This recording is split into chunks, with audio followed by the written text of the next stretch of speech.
Ito, meron pang bagong may bagong pautot din ito si may bagong pautot din itong kapatid ni Boying, si Darna. Si John Vic Remulla. 2 years after. 2 years after. 4 years after nung kanilang pag-upo sa Malacanang, ngayon lang niya naisip na kailangan ng curfew sa mga kabataan, bawal yung nagiinom sa kalsada. Tangina ka. Ginawa na ni Pangulong Duterte yan eh. Oo, yung bawal mag-inuman sa kalsada, ginawa na ni Pangulong Duterte yan. Itutuloy nyo na lang kasi, nag-inarte pa kayo eh. Tapos ngayon, magmamalaki ka na parang ikaw nakaimbento, gago. Ikaw nakaimbento. Bawal na nga ang pagpapaputok ng ng mga quitis nung panahon ni Pangulong Duterte. O hindi ba? Bawal lang magyosi sa daan. Magyoyosi ka, meron lang designated na yosi area, tapos nasa tirik na araw para ma-discourage ka magyosi. Lahat ng mga minors noon may curfew na.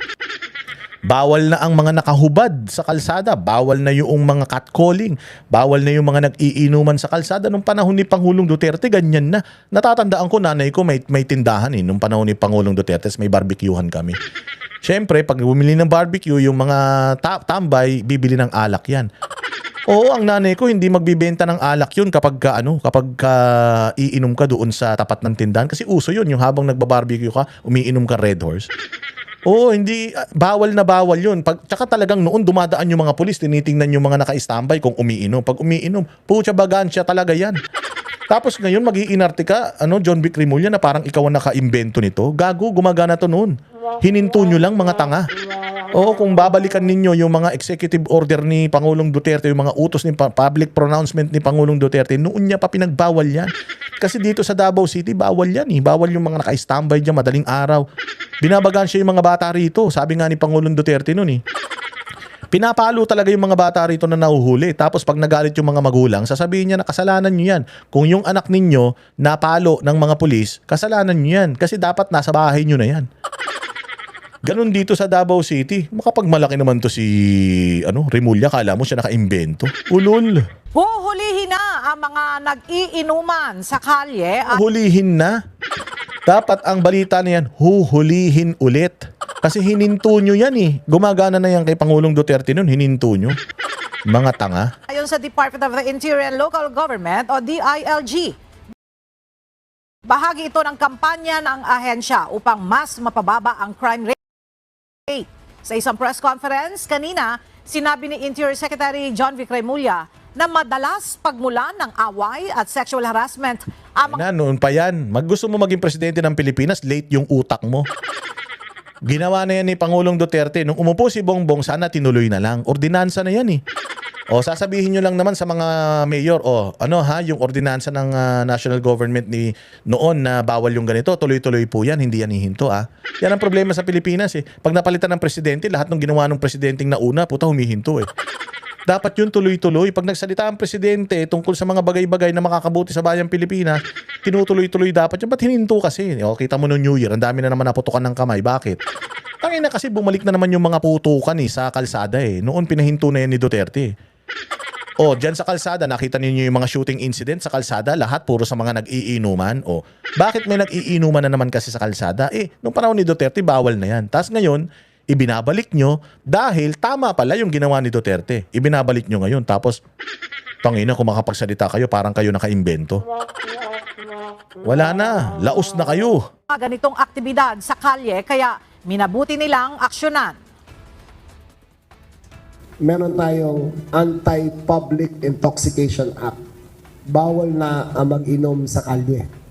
Bawal na ang maglatag ng mga silya at ng mga lamesa sa mga kalye at mag-inuman. Pasensyahan tayo. Pag kayo mag-inuman sa kalye, uhulihin namin kayo. Kung anong yabang mo? Kala mo naman ikaw nakaimbento niyan, ulul. Noon pa gumagana yan. Tangina, bida-bida ka na naman. Walang hiya ka. Kala mo naman, mabobola mo kami sa mga paganyan-ganyan. Kayong mga Remulla kayo, salot kayo. Puro kayo mga traidor. Wala kayong may pagmamalaki sa bayang Pilipinas. Di nyo naman napaganda ang bayang Pilipinas. Kabiti man lang sana. Ito, bago tayo magtapos, pakinggan natin itong issue kay Senator Bong Revilla. Yun nga yung sinasabi ko sa inyo. ombudsman mag-iimbestiga pa lang sa ibang mga senador at saka kay Romualdez, si Bong Revilla ang tagal na pong nakakulong. Ang tagal nakakulong. Ang tanong, siya ba ang most guilty? Siya ba ang mastermind dito sa issue ng flood control project? Yung totoong mastermind, si Romualdez, iimbestigahan pa lang, tapos si Bong Revilla nakakulong na. O, alam ninyo, kaya yan nakakulong. Kasi tiga Cavite yan. Yung mga anak niyan, pati asawa niyan, mga politiko sa Cavite. Si Boying Rimulya, si Ping Lacson, si John Vic Rimulya, at yung taga Department of Justice, mga tiga Cavite yan. So Cavite connection. So bakit tinitira ngayon si Bong Revilla at saka si Kiko Barsaga? Kasi baka ha, ang gusto nila mawala yung mga Revilla, makuha yung mga posisyon ng mga Revilla sa Cavite. Makuha nila, maging sila may-ari ng Cavite, pati Barsaga tinatanggal diyan sa Cavite.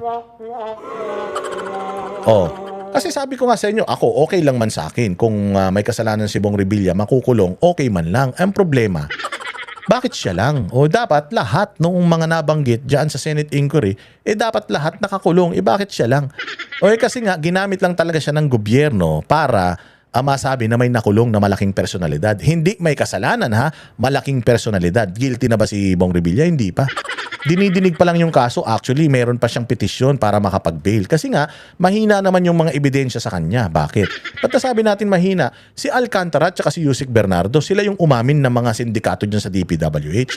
Sila yung umamin na nagkakasino. Sila yung umamin na naglalaban ng pera sa kasino. Sila yung umamin na nagbibigay ng mga komisyon sa mga politiko. Tapos, ang nakulong, si Senator Bong Revilla. Tapos sila, state witness. Ito ang pinaka nakakainis. Yung kanilang testimonya sa Senado, ibang-iba na sa testimonya nila ngayon. Ang basihan ng kaso ni Senator Bong Revilla, yung testimonya nila sa Senado. Bakit? Kung binago na nila yung testimonya nila sa Senado at nag-not guilty plea na sila, ibig sabihin, wala na dapat bearing itong kaso ni Bong Revilla dahil binago na nila yung statement nila Ibang-iba na yung statement nila At saka ilang mga pangalan yung pinapangalanan dyan. Bakit si Senator Bong Revilla lang yung nasa kulungan? Di dapat lahat ng mga pinangalanan ng nila Yusek Bernardo at Alcantara dapat nakakulong. Ang dami nilang pinangalanan Pinangalanan pati mga congressman, bakit si Bong Revilla lang? Dito mo talaga makikita na talagang for show, for optics lang itong ginawa nila kay Bong Revilla. Makulong para masabi, hindi nyo naman pwedeng sabihin na walang nakulong, may nakulong naman. Diba? Ganun lang talaga yung ginagawa ng mga yan. Pakinggan natin itong balitang ito. Van, ano ang dahilan ng pagkaantala ng bail hearing? Kailan nais munang resolbahin ng korte itong motion na inihain ng prosekusyon na magdagdag ng mga ebidensyang gagamitin sa pagdinig bago mismo magsimula. Kita mong katarantaduhan nitong kaso na to. Dapat ngayon yung hearing para sa kanyang bail. Tingnan mo, na-cancel na naman. Bakit?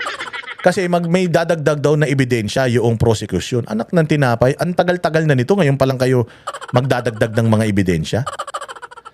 Walang hiya na yan kung kailan yung mismong bail hearing, doon pa kayo magdadagdag ng ebidensya. Ginagagon talaga ninyo. Sabi ko sa inyo, pinahirapan lang nila to si Senator Bong Revilla. Ganyan ang ginagawa nila kay Pastor Kibuloy. Tsaka isa pa, tingnan mo yung abogado ni Yusek Bernardo, siya ang huwes dito sa Sandigan Bayan hearing na ito. Abogado ng kalaban ko. Tapos ikaw ang magdidesisyon. Siyempre, sinong kakampihan mo? Yung abogado ko o yung kapatid mo? Siyempre, kakampihan mo yung kapatid mo. Kaya dito pa lang dispalinghado na tong kaso na ito Alam mo na talagang panggigipit lang ito. Itong bail hearing. 8:30 ng umaga sana, inaasahang magsisimula ang bail hearing sa kasong malversation. Ito, bail hearing lang ito Ibig sabihin, tuloy-tuloy pa rin yung kaso pero hindi na siya sa kulungan. Wala namang plano si Bong Revilla na tumakbo.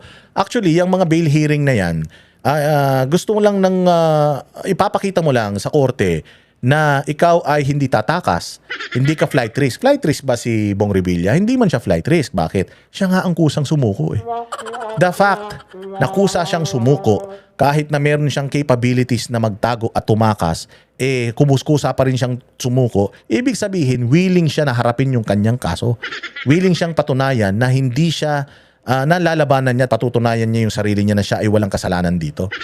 So dapat ba na yung kanyang bail ay ma-approve? Para sa akin dapat. Kasi nga naman, hindi mo lang i-approve ang bail ng isang tao kung siya ay tatakas. Mayroong posibilidad na siya ay tumakas, may posibilidad na hindi niya harapin yung kaso, may posibilidad na hindi siya sumunod sa utos ng korte. Pero the fact nga na si Senator Bong Revilla surrendered himself sa police para humarap dito, ibig sabihin hindi siya flight risk. Ibig sabihin he's willing to take on ditong kaso na ito para mapatunayan na siya ay walang kasalanan. Ganun yun. Oh. Tapos ginagawa niyong kabalbalan dito sa kaso na to, puro kabulastugan. Nina dating Senador Ramon Bong Revilla Jr. at mga kapwa-akusado mula sa Bulacan 1st District Engineering Office. Naantala ang pagdinig dahil sa motion to include additional documents ng prosekusyon o hiling na magdagdag ng ebidensya. Agad itong tinutulan ng abogado ng mga akusado dahil unfair o surprise umano ito sa kanila. Ginit ng mga ito, hindi ito kasama sa nakumpara at napagkasunduan noong pre-trial at hindi rin kabilang. Wala, lutong-luto kasi talaga ito eh. Sabi ko nga sa inyo, yung judge ng Sandigan Bayan dito, kapatid noong abogado ni Alcantara at ni Bernardo. O ni Bernardo. O, paano na yan? Paano na yan? Eh, ang gusto nitong mga nasa gobyerno, mapanatili ito si Bong Revilla dyan sa loob kasi nga, yan lang yung masasabi nilang big fish na nakulong eh. O kaya pananatilihin nila yan dyan. Kahit na lumabag sila sa batas, pananatilihin nila yan dyan. Papaano? O ayan o, last minute biglang may pagbabago. So hindi matutuloy. O di, magtatagal pa na naman siya sa kulungan. Kailan na naman yung hearing na yan? Pag nireschedule yan, kailan na naman yan? Imaginein mo, bawat isang araw nawawala sa buhay ng isang tao. Napaka-importante niyan. Walang hiya talaga tong mga... Kayo talaga wala kayong ginawang matino. Ang mga dokumento sa mga isinumite na magkabilang panig. Idagdag pa na hindi agad sila nabigyan ng kopya ng mga dokumento. Paliwanag ng prosekusyon, hindi unfair o surprise ang mga ebidensya dahil reserved markings ang mga ito. Hindi kasi naging available agad sa kanila ang mga dokumento, kaya ngayon lamang hinahabol na magamit bilang ebidensya. Matapos ang argumento ng parehong panig, napagdesisyonan ng Maestrado ng Sandigan Bayan 3rd Division na payagang maidagdag sa pre-trial order ang mga dokumento. Bunsod nito, nag-recess muna ang korte. Wala na yan. Puros kagaguhan na naman yan. Oh, kunyari, hindi na to pwede sa susunod ha. Oh, pero pinayagan mo ngayon. Kung hindi pwede sa susunod, dapat hindi mo na pinayagan ngayon. Ang inan yan. Dapat ano yan, responsibilidad ng prosekusyon niya na ilabas na lahat ng kanilang mga ebidensya eh. Tapos kung kailan yung hearing doon maglalabas, ba't hindi kahapon? Ba't hindi bago magmahal na araw? Bakit kailangan ngayon? O kasi ang gusto lang talaga nila to hold Bong Revilla sa custody para masabi lang na ayan may nakakulong. May nangyari sa flood control. Ulul. Hanggat di nakukulong si Bongbong, hanggat di nakukulong si Romualdez, hanggat hindi nakukulong yung mga congressman, walang nangyari sa mga investigasyon na yan. Puro fall guy, puros mga sacrificial lamb yung mga nakakulong ngayon. Walang hiya kayo. O, alam na natin yung mga ganyang galawan, mga ulul. Lokohin nyo, lelang yung panot. O, kung nagustuhan mo itong vlog na ito, i-share mo, i-like mo, i-subscribe mo ha. O, wag tayong hihinto. Wag tayong papatakot sa mga yan, mga dimadimanda, fake news, ulul. Ang ina kayo, dapat matakot sa amin. Kayo na yung magnanakaw, kami pa yung tatakutin ninyo. Dapat yung mga magnanakaw ang takot sa mga Pilipino, hindi yung mga Pilipino takot sa magnanakaw. Mga walang hiya kayo. Tsaka yan ha, si Julina. At tsaka yan si Jumel ha. Oy, kayo Julina, tsaka si Jumel. Balita ko, umami na daw si Jumel. May relasyon talaga sila nung yaya ni... tangina ka talaga Jumel, pinagtanggol pa naman kitang hayop ka. Tapos ngayon, talaga palang manyakol ka. Tangina kaya nasisira tayong mga lalaki dahil sa'yo eh. Lagi na lang tayo may kasalanan dahil sa mga katulad nyo, mga marurupok kayo masyado. Mga buwisit kayo. Sa mga nalilito dyan kung sino si Jumel. Tsaka si Jolina, bahala kayo sa buhay ninyo. Walang iya dito sa Davao, ibang klase talaga. Ang dami kong natututunan. But anyways, pag-usapan natin yan sa susunod na vlog natin ha. Mabuhay ang bayang Pilipinas, tuloy-tuloy lang ang laban. See you again next vlog.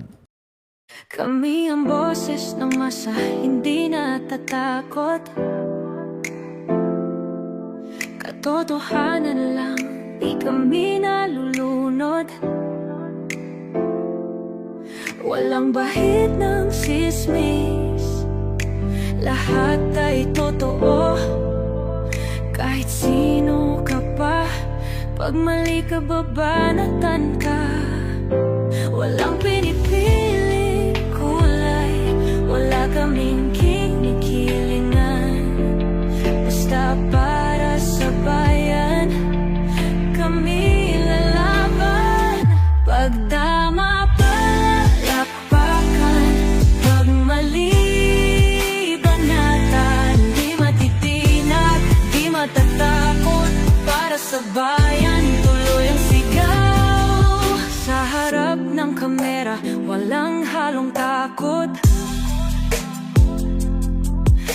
mabaluktot, lahat kayo'y tutumba.